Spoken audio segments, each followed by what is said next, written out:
Rritja e rasteve të autizmit në nivel botëror ka nxitur organizimin e një seminari të posaçëm ndërgjegjësues në qytetin e Kavajës, me fokus informimin, këshillimin dhe shkëmbimin e njohurive për këtë çështje. Aktiviteti u zhvillua në ambientet e kinoteatrit Aleksandër Mojsiu me iniciativën e Fondacionit Fëmijët Shqiptar, duke mbledhur mjek specialist nga fusha të ndryshme të shëndetit dhe zhvillimit të fëmijëve, të ardhur nga qytete të ndryshme të vendit. E pranishme në këtë takim ishte edhe themeluesja e fondacionit, Liri Berisha, e cila në fjalën e hapjes ndau me të pranishmit të dhëna mbi statistikat globale të autizmit, raste konkrete nga praktika dhe rëndësinë e ndërhyrjes së hershme.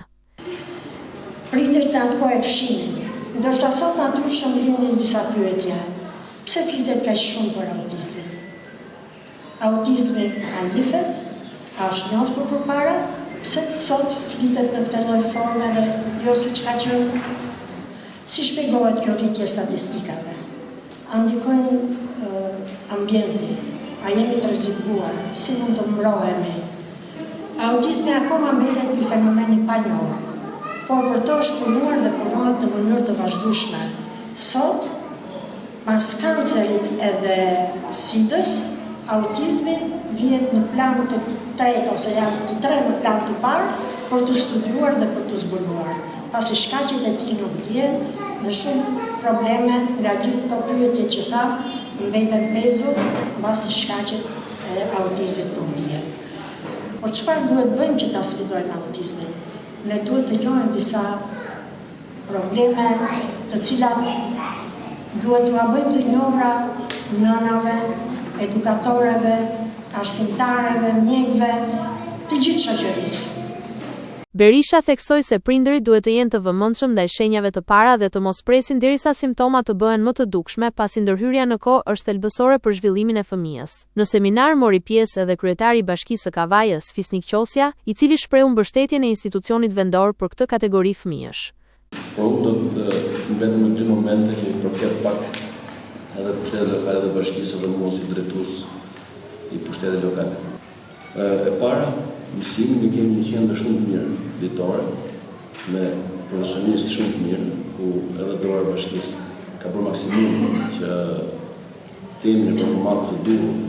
Unë kam qenë disa herë, kam vizituar që mënyra se si trajtohen fëmijët aty është si një familje e madhe, dhe kjo është bën që të ndjen mirë, por nuk mjafton vetëm kaq, mjafton që ne të jemi edhe më afër.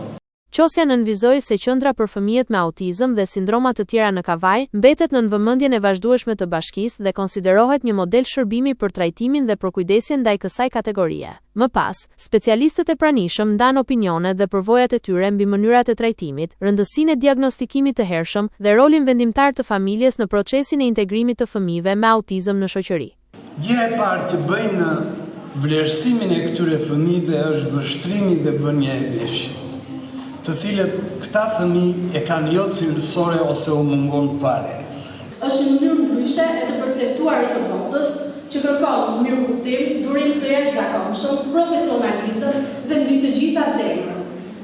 Duke na dërguar pamje të caktuara filmike, duke ndërtuar ato përmbledhjet e vogla klinike, ne arrim që të bëjmë një konkluzion të rëndësishëm dhe ndërhyrës mbi planin e punës për vazhdimin. Elementi i dytë që është ndërhyrja terapeutike, që është jashtëzakonisht e rëndësishme. Sigurisht që ne kemi zgjedhur të punojmë prej viteve tashmë me prova shkencore të cilat na kanë dhënë rezultate shumë të mira në ndërhyrjet individuale. Nga të tjerë, që është një libër i cili i mëson prindërve se si të përdorin gjithë ditën Kemi rënje të mbulesës vaksinale për shkak të këtyre paqartësive.